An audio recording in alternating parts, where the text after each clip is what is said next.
Rob, I'm very curious about a lot of things in your method. Oh. And one of those things is your use of the terms syntax and articulation. I mean, I understand syntax in terms of linguistics. Right. But now you're using it in a musical sense. Articulation, yes, but syntax.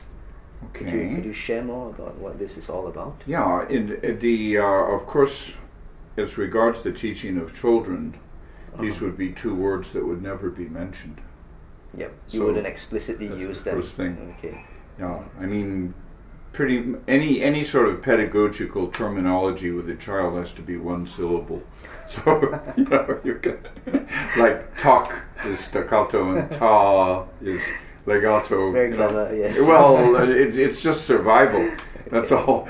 You just simply won't get any place if you use two-syllable words. Okay, so that's one thing. And we might also say about this final segment in our series is that we're just kind of dumping in any and everything that somehow didn't get covered before, and also our friend the short phrase and the short phrase slur, which we'll have a chance to have another shot at doing that. Okay. Okay, so syntax, the orderly arrangement of musical elements, right? Orderly arrangement of Musical elements, right? And articulation, the small differences in the way notes are played. Staccato, legato, and so on. Right. Okay. Okay, so now taking things from the very, very beginning, what can a child hope to understand? And what I discovered that they could understand quite readily was the idea of a step versus a leap. A leap. Right. Now, what is a step? Always to be followed by a do, di, da, da, da, da, da, da, leap. Because everybody sings. And when people sing, they tend to sing scales or steps, which are more accessible than leaps. Yes, inherently, yes. Right. And then the question of what is a leap, voila, right? So already we have a wonderful metaphor that we can use here, that what is classic guitar? Classic guitar is the superimposition, again another word I can never use, but the addition of the melody to the accompaniment. Yes. Right? If I'm just, that's the accompaniment. Accompaniment, yes. Right. And where's the melody? It's in the pop singer or whatever, Like the voice, so we transpose that onto the guitar. That's classic guitar, in essence. The whole band is Yeah. in this box. Right. Yes. As it is with piano, but it's just that the analogy is particularly succinct, I think, and easy for people to remember. Okay, so now we have to determine default settings for steps and leaps. Yes. All right, and the problem with the step is that on the guitar we can have situations where the notes will not be smoothly joined, but they will be sounded against each other. All right, so to make a very long story short on this, what I have learned to employ here is the asterisk, which says to terminate the sound of the previous note when the next note is started. In other words, join smoothly. And this is just taken out of the piano. Right. PED and ding, ding, ding, ding, ding, ding, ding, asterisk, release the pedal. Okay. Now, if I play, any guitarist would do that. It's really basically a no-brainer. But it's just that how do we incorporate that plus a lot of other elements into an instructional package that can be grasped by a child? Because while you say that yes, any guitarist would do that, they wouldn't play.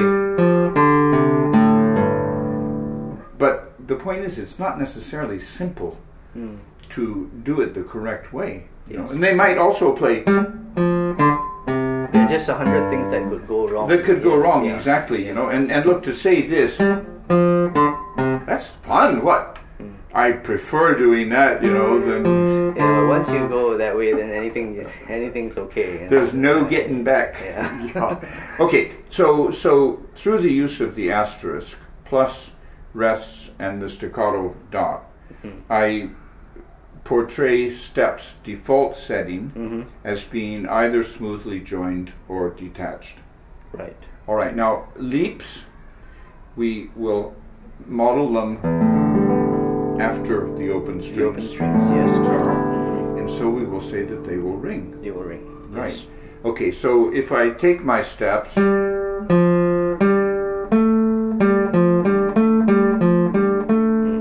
I take my leaps,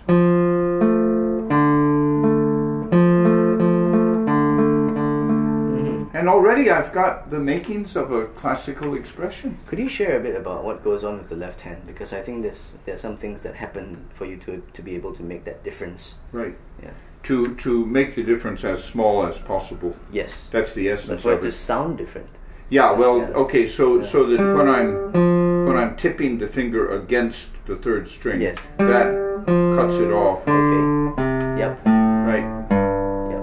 Okay, now on the other hand, when The I'm ringing. doing the chord sound, Yep. then I have to raise the fingers Yes. just enough, right, so that I touch only the intended string, Yep. leave the other strings to ring. This is wonderful. I mean, this is like you say. I mean, it's something that most guitarists may instinctively know, but for you Yeah. to codify it and put it down, Right. you know, actually in 1 or 2 pages in your method is Right. amazing. It's good. Well, I think, Jerry, you know, it's just that it's the natural evolution of There is a of, need. of the instrument, you know, to There is a need for it. yeah. On the piano they say pedal. Okay, fine, that covers a huge swathe of concepts, and then if you're talking about melody instruments, it simply doesn't come up. You know. Yeah. The- One line instrument. Right. Yeah. So you know, and then if you're talking about the dulcimer or the zither, then it's considered to be an inherent part of the folk expression. Even the harp. You know, they still play the notes to ring. Yeah. Yeah. So we're in a very peculiar little niche here. You know, where we want to take that jump into the mic world, but on a very unrefined instrument. So, you know, something really did need to be done about this. Yes. All right, now if we take my friend here, the little broom, I have a bar of steps. Right, now look, it would be possible for me to play, but for obvious reasons I won't, because I want the steps all to be smoothly joined. Yes. Right. Followed by ringing. right. Now it would be possible to play, but not as nice. of course, Yeah. because it doesn't The chord sound, the chordal effect. It's exactly. not there. Yeah. Okay, now in the next bar it would be possible to play, but I won't do that because they don't join smoothly. They ring together. So, and then here's a little freebie. That sounds good. Yeah, that's nice, huh? Okay, so put all the package together.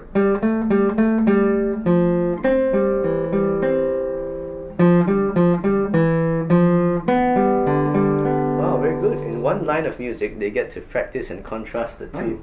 A delightful game. Yes, yes. Now, see where the syntax goes, because it really isn't so simple as the little broom might make it appear. That, what about this structure? How does it strike you? If I were to play that like this, The first one's better.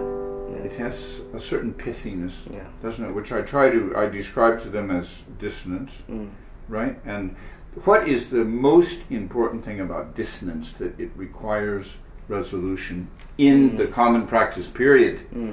Once you go into the modern period, it no longer necessarily requires resolution. We won't talk about that. Okay. All right. So therefore, requires You resolve it. Yes. exactly.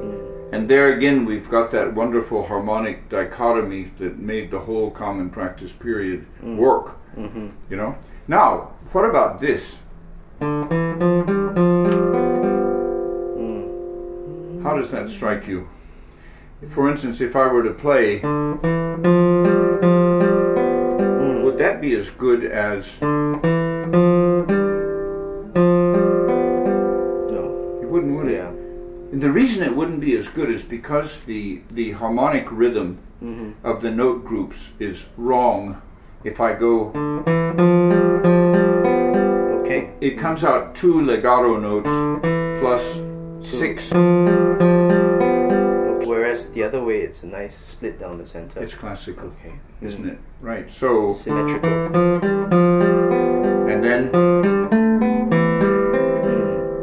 right, and that is the example that I'm proudest of Yeah. in the entire method, because I think it encapsulates the whole classical ideal. And again, this exemplifies how there are a lot of things that we know should be done and which feel and sound good, but Yeah. we don't know exactly why. There's no structure Precisely. to it. Yeah, Precisely. I'm beginning to see what you mean by syntax Yeah. and articulation. Yeah. If you're talking about a concert guitarist, of course they're just sitting there saying ho hum. Of course we do it that way because we're musical chaps, and Yep.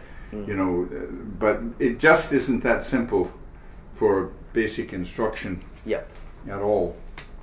Okay, now let's migrate over to my favorite topic here, the pianistic slur, or what I call the short phrase, all right, that both notes are played by the right hand. And this is what you were saying earlier on, you know, when you mentioned that pianists would use They have two to different- articulate both two different notes. yeah. Right. Or maybe let's say 3 notes. Why do 3 notes work? Because our training already invokes strong, medium, and weak. So we can apply that to a note group if we like. Okay, now taking the next step. The guitar, unlike the piano, but like the violin, or the viola or the cello, can play the second note with the left hand. You see? Now, and on the bowed strings, of course, that simply means that the bow continues. Yeah, so that's the same thing, that it's not re-articulated, oink, oink, but it's da-dum, And okay? the left hand is making all the changes. Yeah. So now, the normal slur, as we pointed out in an earlier segment, That's the slur that we all know as guitarists, right? to simply strive to play it as evenly as possible. Okay, but now if we bring in the mic slur, and here we will re-entitle it as the short phrase slur. Then instead of playing, I play Strong to weak. strong to weak, and we sense immediately that that is the right sound. You know? Yes. That is an expressive, rhetorical. Definitely so much better than the mechanical slur. Yeah. In this context. Yeah, I mean, it invokes a musical context, doesn't it? Rather than simply being a texture. There's nothing wrong with that as an anonymous grist for the mill, but it doesn't have any character. Yeah. All right, so now let's see what we can do with the short phrase slur.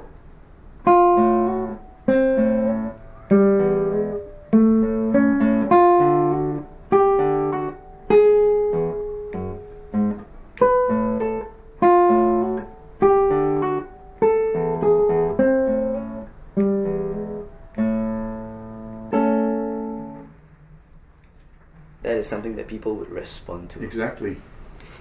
Exactly. I'm half wanting to ask you to play it the other way for contrast. Oh, but can I not? Okay.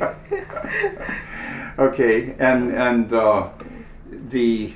then the mixture, right? That we've got The different types of slurs. the different types of slurs, right? And so here, for instance, you see now as an upbeat, those work just perfectly, don't they? We wouldn't want it any other way. Not out of place at all. Yes. Yeah, and right. Everything fine so far now?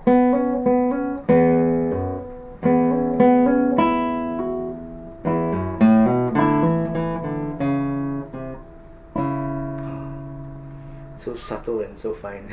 All sorts of things start to happen there, Yeah. huh? The idea that we have a, and then a, right? And we even have one pianistic slur at the end. Mm-hmm. You see, now why would I play?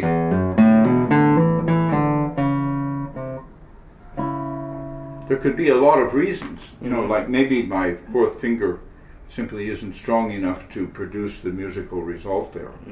And that does happen to be the case here because of the position in the method where it occurs. They haven't done descending slurs yet. Okay. But there can be a lot of other reasons also, like, look, let's say that I have something like this.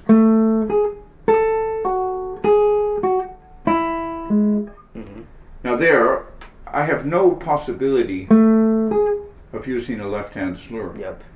You know, And that first one, yes. yeah, because of the fact that it crosses the strings, Yep. right? And yet, on the other hand,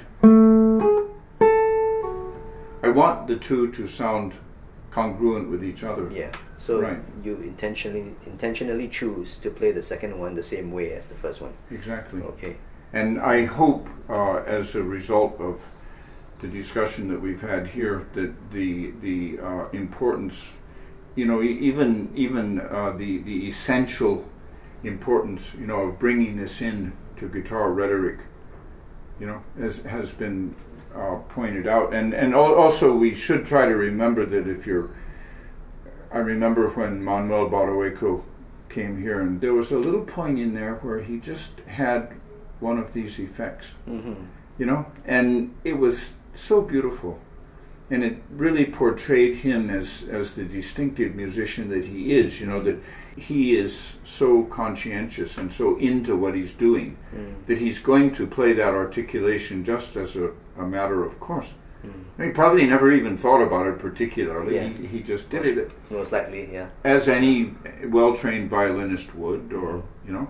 And so as we increase the swell of culture with more preparation, then people will tend to have these responses in situations that are completely unforeseeable to me or anyone at this point. Of course. Yeah. But I'd say what we have in front of us is a wealth of material that will lend itself very well to the hope that, you know, that process will speed up. Right. You know, Right. And come to fruition. Guitar can evolve. Yes. Wonderful. Good. Thank you very much for spending this time and sharing all these things with us, Rob. It's been my pleasure, Jerry, and I hope that our viewers out there have profited as well. I'm very confident that there are many people out there who will enjoy and benefit from this. Good.